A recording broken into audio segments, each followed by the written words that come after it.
중개사물은 우리법 제3조예요. 그래서 우리법 제3조 잠깐 읽는 거 이제 읽어보겠습니다. 이 법이라고 써 있는 것은요, 우리 공인인증사법을 얘기합니다. 여기 영이라고 써 있죠. 이 영이라고 써 있는 것은 우리 공인인증사법 시행령을 얘기해요. 시행령. 그다음에 이제 규칙, 시행 규칙이 있다고 그랬죠. 시행 규칙은 국토교통부령을 얘기하는데 이 국토교통부령은 규칙이라고 표현될 거예요. 그래서 법조문이 이제 그렇게 표현되니까요. 참고해 두시고요. 자, 그럼 우리 법 제3조에 중개대상물의 범위 규정을 두고 있어요. 그래서 이 법에 의한 중개대상물은 다음 각 호와 같다 이랬어요. 호라고 그랬죠, 지금. 그래서 그 법조문을 표현하는 방식이요. 참고로 이렇게 말씀드리면요. 그 법 제3조 이렇게 돼 있잖아요. 그러면 여기 항이라는 게 있거든요. 조 다음에 이제 항이라는 게 있는데 지금 현재 우리 법 제3조에서는 항이 없어요. 바로 호로 내려갔는데 그럼 항은 동그라미 1번, 2번, 3번 이렇게 표현해요. 동그라미로 표현합니다. 이걸 항이라고 읽어요. 이거를. 그러니까 이제 이 조를 두고요. 조에서 이제 세부적인 내용을 분류한다. 그럼 이제 항이라고 표현하고요. 그러면 요거 그래서 3조에서는 지금 현재 항이 없고요. 바로 아라비아 숫자 1, 2, 3으로 가는데 아라비아 숫자로 표현한 것은 이걸 호라고 읽어요. 그러면 여기 2항에서 좀 더 세부적인 내용을 두고 싶다. 그러면 아라비아 숫자로 1, 2, 3 이런 식으로 표현하거든요. 이렇게 표현하는 것을 이걸 호라고 불러요. 호라고 부릅니다. 그 다음에 이제 요거 3호, 제3호죠. 3호 밑에 만약에 좀 더 세부적인 내용을 두고 싶다.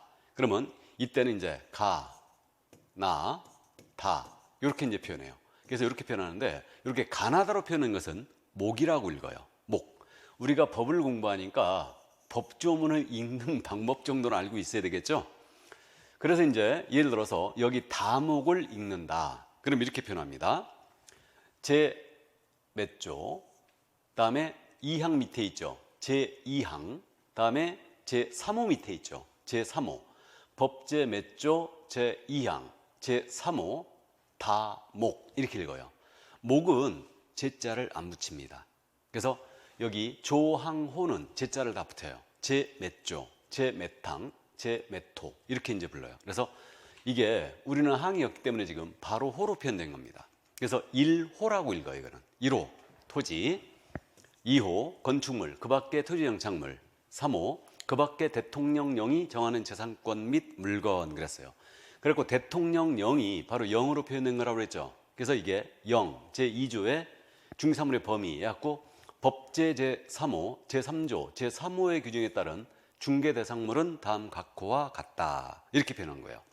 그래가지고 1호, 임모연한 법률에 따른 임모, 2호, 공장 및 광업재단 재단법에 따른 공장재단과 광업재단으로 표현을 해놨네요. 이렇게. 자, 그래서 이게 중개대상물의 범위고 이게 소위 법정 중개대상물이라고 그래요.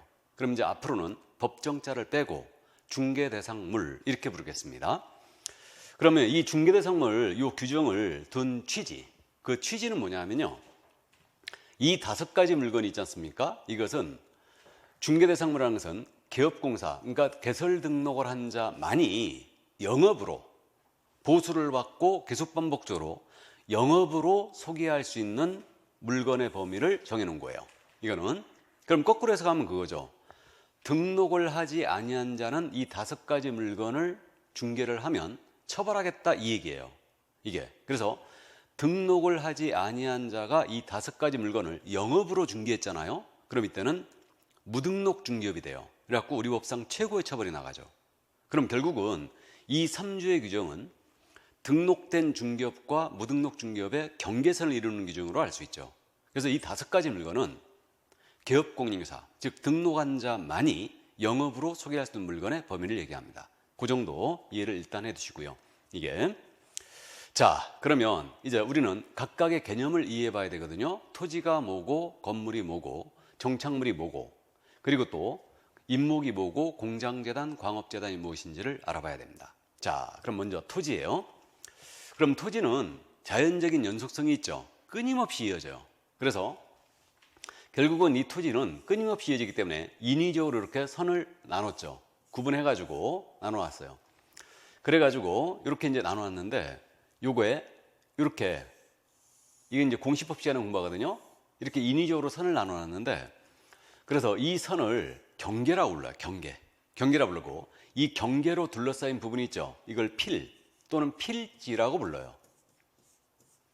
그래서 이제 공시법 시간에 공부하시는데, 이 필이 토지의 등록 단위예요. 그래서 필마다 지번이 하나 부여되죠. 필마다 면적도 하나 결정되고요. 필마다 지목도 하나 결정됩니다. 이걸 공시법 시간에 공부해요. 그 다음에 민법에 따르면 필마다 소유권이 있어요. 필마다. 그러니까 소유권이 있습니다. 그러면 토지라는 것은 결국은 중개대상물인 토지는 필 단위로 거래하게 돼요. 그런데 이렇게 소유권이 한 필지 전체에 미치고 있으니까요. 이렇게 되고요. 한 필지의 일부잖아요. 한 필지의 일부는 분필을 하지 않고는 팔아칠 수 없어요. 왜 그러냐면 소유권이 한 필지 전체에 미치고 있거든요. 이게. 그래서 결국은 한 필지 일부는 분필이라는 걸 하지 않고는 팔아치울 수가 없다. 이게. 근데 한 필지의 일부일지라도 분필하지 않고 세를 놓을 수는 있겠죠. 세를 놓는다. 그러면 세를 놓는다는 얘기는 임대할 수 있다는 얘기죠. 한 필지 일부도. 그죠? 그러면 결국은 한 필지의 일부에 대해서 세를 놓는 행위를 우리 개업공사는 중개할 수 있을 겁니다. 그럼 결론이에요. 한 필지의 일부에 대해서 중개상물이 될 수 있다는 얘기죠.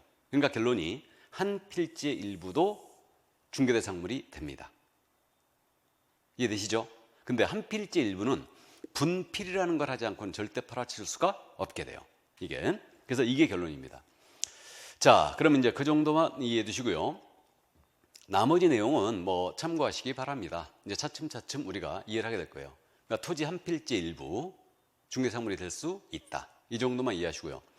자, 그럼 이제 건물입니다. 그럼 건물은 지금 현재 동 단위로 거래가 되겠죠. 토지가 필 단위로 거래되듯이 건물은 동 단위로 거래될 거예요. 이렇게. 근데 건물은 토지와는 달리요. 한 동의 일부이지 않습니까? 한 동의 일부임에도 불구하고 소유권까지 인정되는 경우가 있어요. 이런 건물에 예를 들면 뭐가 있습니까? 아파트 같은 건물 있죠. 그럼 그런 건물을 집합 건물이라고 불러요. 또 이제 공시법 시간에 구분 건물이라는 말 들어볼 거예요. 구분 건물. 그래서 아파트와 같은 그러한 건물을 구분 건물 또는 집합 건물이라고 부르거든요. 그러면 아파트는 세대별로 전부 다 소유권이 있죠. 그 소유권의 이름을 구분 소유권이라 불러요. 그럼 결국은 중개대상물인 건물은 한 동의 일부도 될 수가 있죠. 그죠? 그렇게 됩니다. 그래서 한 동의 일부라도 이제 분명히 독립적인 중개대상물이 될 수 있습니다. 이렇게 되고요. 그 다음 이제 아파트인데 방이 4칸 있어요. 부부가 쓰고 아들 쓰고 이렇게 딸이 씁니다. 그러면 방 한 칸이 비었네요. 그럼 방 한 칸 팔아치울 수는 없겠죠. 근데 이거 세에 놓을 수 있어요, 없어요? 있죠. 팔 수는 없지만 세를 놓을 수 있다. 그럼 토지와 똑같은 원리가 적용되죠. 토지 한 필지의 일부는 분필이라는 걸 하지 않고 팔아칠 수도 없으시 방 한 칸도 이것도 팔아칠 수는 없습니다. 그러나 세를 놓을 수는 있죠. 그럼 이걸 중개할 수도 있죠. 그럼 방 한 칸도 경우에 따라서는 중개대상물이 될 수 있죠. 이게 결론이에요. 이게. 자, 그럼 건물이라는 것은 반드시 등기가 돼 있어야 되느냐?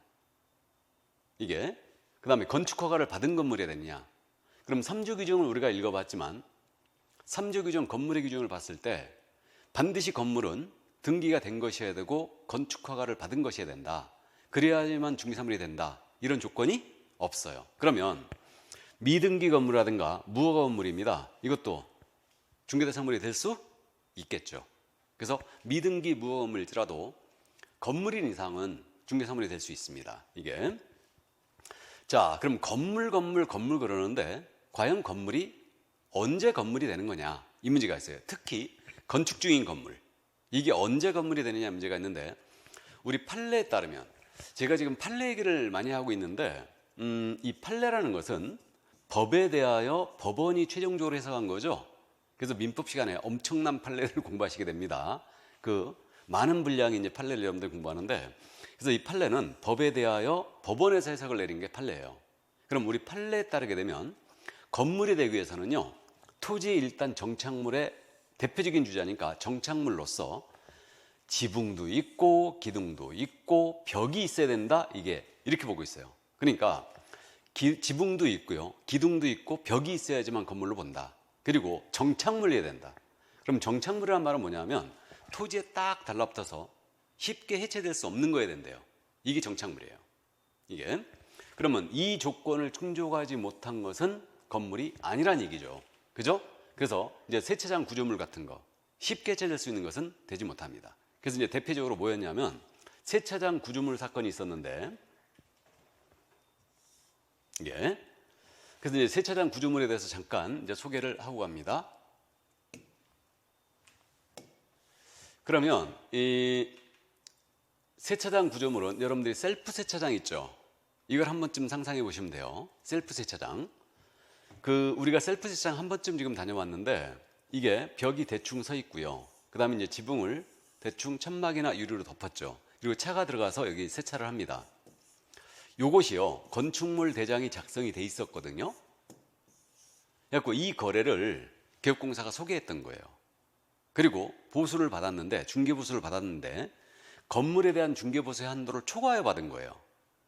그래가지고 결국은 이게 중개라는 것이 중개대상물에 대한 소개라고 했지 않습니까? 그래서 이 세차장 구조물을 개공이 소개하고 보수를 무지한히 받았다는 얘기죠. 그래서 이게 보수 초과냐, 이 문제가 생겼는데, 이걸 결론적으로 따져보면 이게 중개대상물이라고 한다면 이건 중개를 한 거죠. 그러면 중개를 했다면 그에 대한 보수는 중개보수 규정에 적용을 받아요. 그럼 우리 법은 상식적으로 알고 있거든요. 중개보수는요, 우리 법이 정해놓은 한도를 초과해 받았잖아요. 그러면 1년 이하의 징역에 처합니다. 엄청 우리 세게 맞아요. 잘못하면 감옥 갈 수 있다는 얘기죠. 보수 초과 행위는. 그래서 아주 엄히 규제하고 있는데, 그러면 중개대상물이라고, 이 세차장 구조물을 중개대상물이라고 한다면 이건 중개를 한 거니까 보수 초과에 걸리는 거예요. 그죠? 근데 이게 중개대상물이 아니라고 한다면 이건 중개가 아니죠. 중개대상물에 대한 소개하는 게 중개라고 그랬으니까, 중개대상물이 아니라고 한다면 이거는 중개가 아니니까 아무리 많은 보수를 받았을 때라도 보수 초과에 해당될 일이 없게 되는 겁니다. 이 점에 대해 우리 대법원은 어떻게 판단했느냐? 이 점에 대해서 우리 대법원은 건물이라는 것은 기본적으로 지붕이 있고 기둥도 있고 벽도 있어야 된다. 이게. 그러나 이것은 주벽이라고 할 만한 것이 일단 없다. 이게.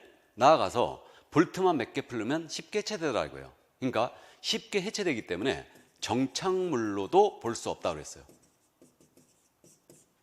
이게. 그래서 결론적으로 이거는 중개대상물이 아니다라고 판단했어요. 이해되시죠? 그러면 세차장 구조물 소개했습니다. 이거는 중개상물이 아니었죠. 그러면 이 거래 소개에 따라도 이거는 중개가 아니에요. 그러니까 보수 초과가 아니라고 무죄 판결 나간 거예요. 이거는. 그래서 이게 바로 세차장 구조물이었습니다. 그러니까 건물의 개념을 확실히 해준 판례였죠. 그러면 지금 보시게 되면, 그래서 세차장 구조물은 쉽게 해체될 수 있는 거라고 그랬어요. 특히 주벽도 없습니다. 그러니까 중개상물이 아니라고 했던 거죠. 이거는. 그래서 중개상물이 아니라고 했고요. 그러나 이제 우리가 여러분들 분양권 아시죠? 분양권. 분양권은 우리 판례가 뭐로 봤냐면 장래에 건축될 건물로 봤어요. 장래에 건축될 건물로 봤습니다. 그럼 분양권은 중개대상 물이라고 이제 판단했던 거죠. 이게. 그럼 그 정도만 이해를 해 두시고요. 자, 그러면 이 정도 건물에 대해서 이해를 해 두십니다. 여기까지. 그러니까 세차장 구조물은 중개사물이 아니었는데 분양권은 장래의 건물로서 중개대상 물이었습니다. 자, 그럼 이제 건물, 그 밖에 토지 정착물 그랬잖아요. 그럼 이제 이 정착물을 따져보는데, 정착물이라는 것은 토지에 딱 달라붙어서 쉽게 해체될 수 없는 걸 말하죠. 그러니까 토지에 부착 고정돼서 쉽게 토지로부터 분리 철거 또는 이동할 수 없는 물건을 말한다. 이게 정착물이에요. 그러니까 정착물. 그럼 나열을 한번 해볼까요? 이 토지 정착물에 대해서 나열을 해보면요, 이렇게 되지 않겠습니까? 이게 토지예요. 여기 건물 서 있죠. 나무들도 심어져 있고, 그 다음에 감나무도 이렇게 한 그루가 있고요.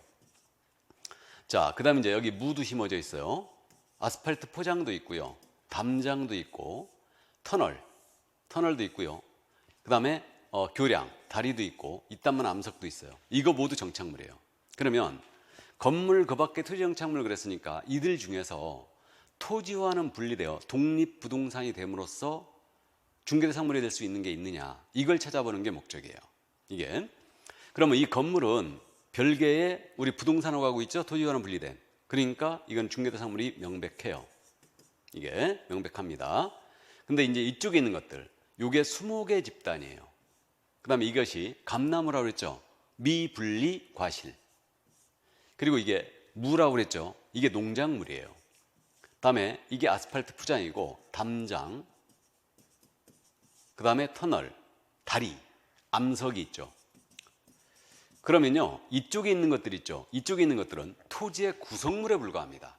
그러니까 토지와 일체화되어 있다는 얘기예요. 그러면 결국은 여기 있는 것들은 내가 토지를 샀지 않습니까? 그럼 이 내 토지에 있는 이러한 것들은 모두 토지와 일체화되어 있기 때문에 당연히 이건 내 거예요.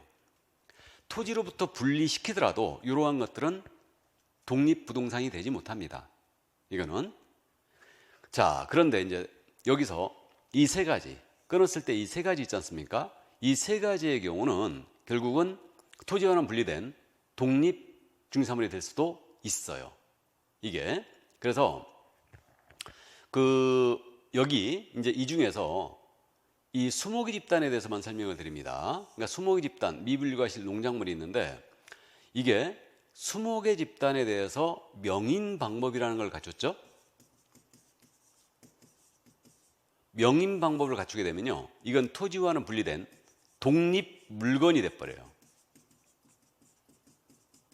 이게. 그럼 명인 방법이 뭐냐? 명인 방법은 명확한 인식 방법의 준말이에요. 민법 시간에 공부합니다. 그래서 명확한 인식 방법인데 뭘 인식하도록 해야 되냐면 이 수목의 집단의 소유자가 누군지를 인식하는 방법을 갖추는 거예요. 이걸 명인 방법이라고 해요. 그러면 명인 방법을 갖춘 수목의 집단은 토지와는 분리된 독립한 물건이 됩니다. 이게. 그럼 예를 들어서 이 얘기죠. 이 토지가 있는데 이 토지에 나무들이 쫙 심어져 있어요.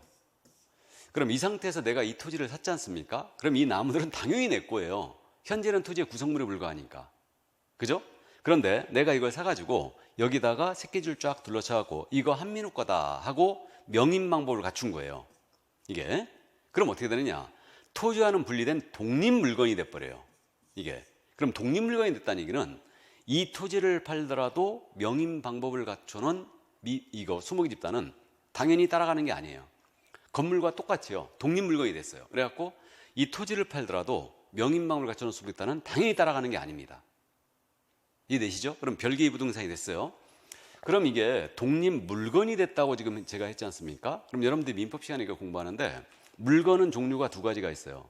동산이 있고 부동산이 있거든요. 그럼 우리 사실 이제 중개대상물의 범위가 부동산이에요.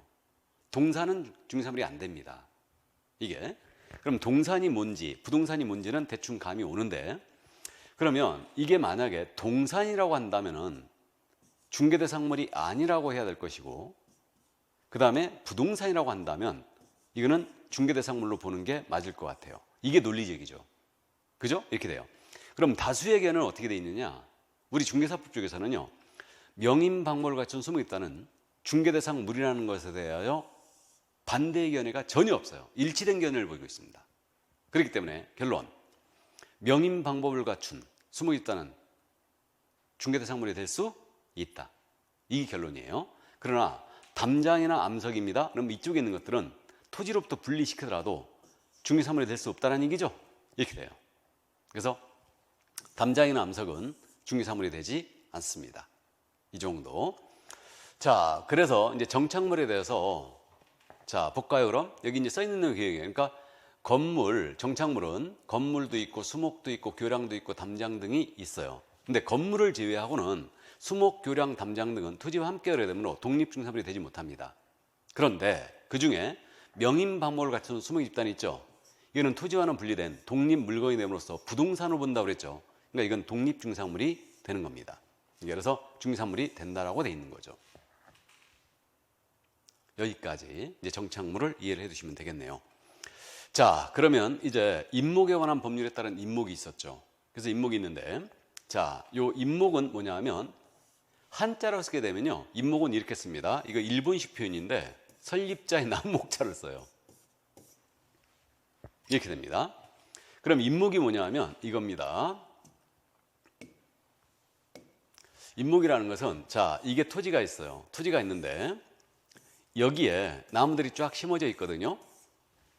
이 토지의 소유자가요, 저당을 잡히고 돈을 빌리고 싶었어요. 하고 감정을 해봤거든요. 감정을 해봤더니 토지가액은 1억이 나왔어요. 근데 이 나무들이 워낙 잘 자라고 있어갖고 이 나무들에 대해서만 감정가가 3억이 나온 거예요. 그럼 이 토지의 소유자는 그 생각할 거 아니에요?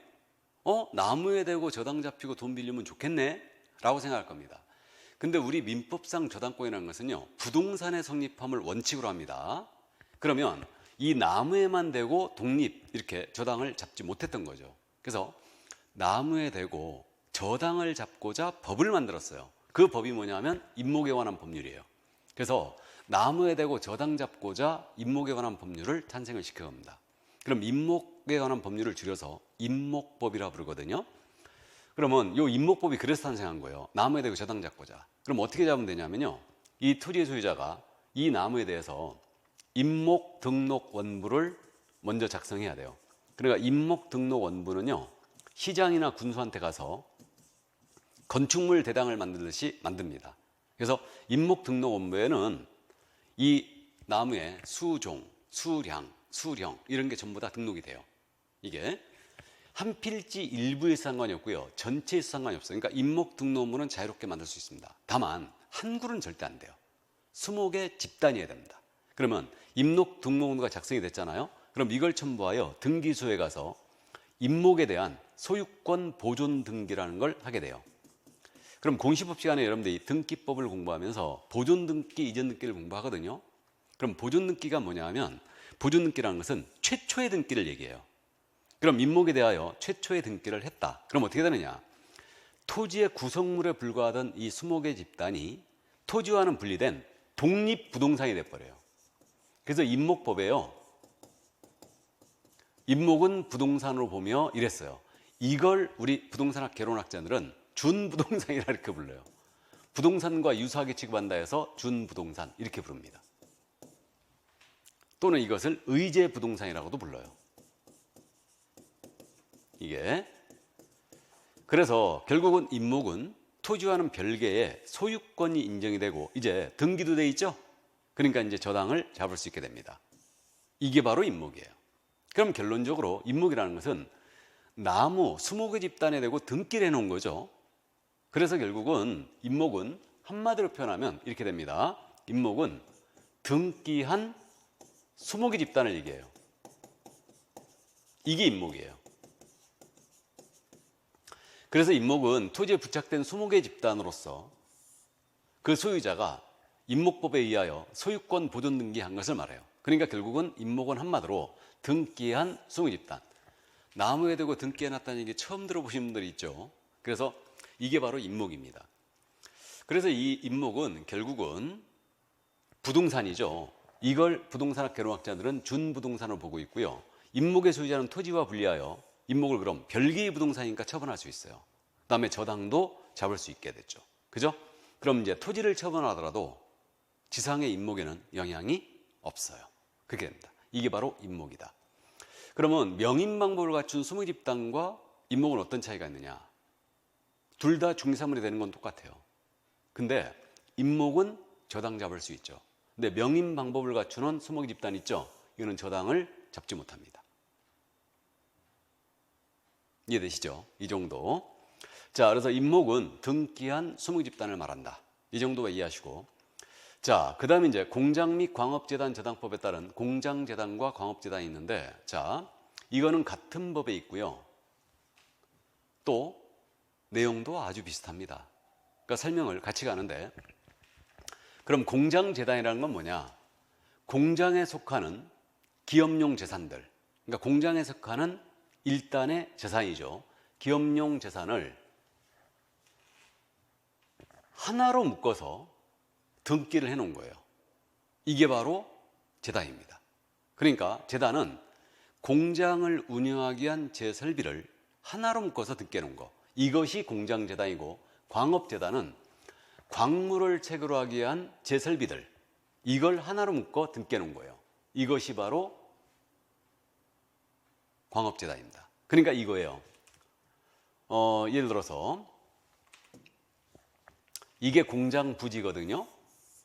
공장 부지인데 여기에 공장 건물 있죠. 그 다음에 기계들도 있어요. 전선들도 있고요. 전봇대도 있고요. 이 공장에 크레인들이 왔다리 갔다리 합니다. 그럼 선로가 있죠. 이런 것들이 있는데, 자, 이 공장의 소유자가 역시 저당을 잡히고 돈을 빌리고 싶었어요. 감정을 해봤거든요. 공장 건물 2억 나왔어요. 공장 부지도 2억이 나왔던 거예요. 근데 이 기계 있죠. 기계 설비가 이게 감정 금액이 5억이 나온 거예요. 그럼 이 공장의 소유자는 그 생각할 거 아닙니까? 이 기계 설비에다 대고 저당을 잡히면 좋지 않겠는가? 라는 생각을 할 거예요. 그런데 우리 민법상 저당권이라는 것은 부동산의 성립함을 원칙으로 하고 있죠.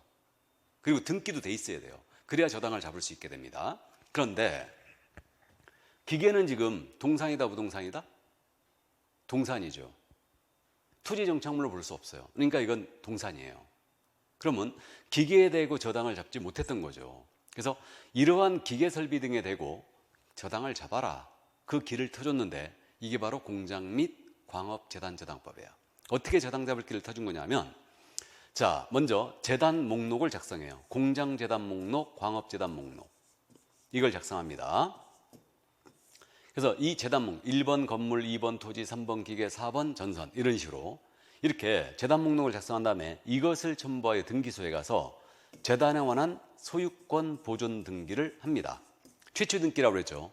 그럼 어떻게 되느냐? 이게 집합물로서의 일체성이 인정이 돼요. 일체성이 인정이 돼갖고 전체가 한 개의 부동산이 돼요. 전체가. 이걸 명심해야 돼요. 그러니까 재단은 전체가 한 개의 부동산이라는 거죠. 그럼 이 설비들이 하나로 묶여 있다는 얘기예요. 그렇기 때문에 개별적으로 재단과 분리하 이건 처분할 수가 없게 돼요. 이게.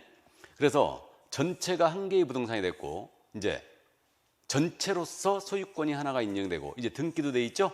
그러면 전체로서 이제 저당을 잡을 수 있게 돼요. 이게 바로 재단이다. 그럼 재단은 결론적으로 그거 아닙니까? 하나로 묶어 등기해 놓은 거예요. 이게 바로 재단이에요. 그렇게 이해하시면 됩니다. 그러면 이제 재단에 대한 개념. 그러니까 재단은 그거 아닙니까? 공장재단은 공장을 운영하기 위한 제설비를 하나로 묶어서 소유권과 저당권의 목적이 되는 거고, 등기해 놓은 거고, 광업재단은 광물을 체결하기 위한 제설비를 하나로 묶어 등기한 거예요. 이게 바로 광업재단이다. 그렇게 해야 합니다. 그러니까 전체가 한 개의 부동산인 걸 명심하시고, 이것을 이제 부동산학 개론학자들은 부동산과 유사하게 취급한다 해서 준부동산 또는 의제 부동산이라고 역시 부르고 있는 거예요. 그죠? 이렇게 됩니다. 그럼 의제 부동산은 여러분들이 개론 시간에 이제 공부하는데, 부동산과 유사하게 취급하는 거, 토지 건물 외에도 임목 공장재단, 광업재단이 있고요. 이것 외에도 의제 부동산은 자동차, 항공기, 선박, 건설기계, 이런 것들이 더 있죠. 그러나 의제 부동산 모두가 중개사물이 되는 건 아니고요. 임목 공장재단, 광업재단, 이 세 가지만 이제 의제 부동산 중에 중개대상물로 들어와 있는 겁니다. 그래서 이 정도고요.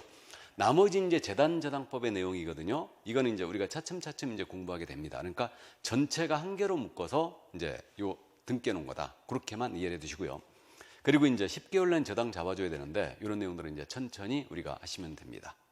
됐죠? 그래서 이게 바로 이제 중개사물 범위 5가지에 대한 개념이었고, 그럼 결론적으로 이제 중개대상물이 되느냐 안 되느냐, 지금 내용이 상세히 많이 써 있는데, 이게 그러면 잠깐 위로 올라가서 중개대상물의 범위 이렇게 5가지가 있지 않습니까?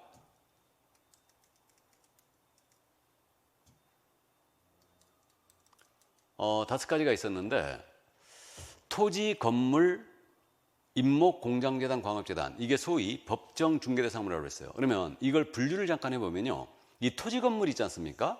이 토지 건물은 이건 민법상의 부동산이다, 이렇게 불러요. 왜 그러냐면 우리 민법에 부동산은 토지 및 그 정착물을 말한다 그랬거든요. 그러니까 이걸 협의의 부동산이라고 부르는 거예요. 개론학자들이. 좁은 의미의 부동산. 이렇게 부릅니다. 그리고 이 세 가지 있죠. 임목, 공장재단, 광업재단 있지 않습니까? 이 세 가지는 부동산학 개론학자들이 의제 부동산 또는 준부동산이라고 부른다고 그랬죠. 근데 준부동산은 이거 말고 더 있다고 그랬어요. 등기 등록되는 자산 중에 자동차, 항공기, 선박이 있다고 그랬습니다. 근데 자동차, 부동산과 유사하게 집어하죠. 다음에 항공기도 있고요.